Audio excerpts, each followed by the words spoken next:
Hey, what's up guys? So in this video, we will see how to add a home button on the iPhone 17, 17 Pro and the 17 Pro Max. To do that, just open Settings, then tap on Accessibility. From here, just go to Touch, then tap on Assistive Touch. Now from here, just enable the toggle for Assistive Touch. After you enable the toggle for Assistive Touch, a small ball will appear on the screen. Now from here, just tap on Single Tap, and from this menu, just select Home. After you do that, you will set the assistive ball to be the home button on your iPhone. Just like that. And if you want to enable the home button by double tapping instead of a single tap, just tap on None and go to double tap. And from here, just select Home.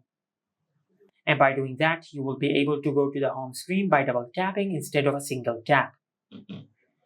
Just like that.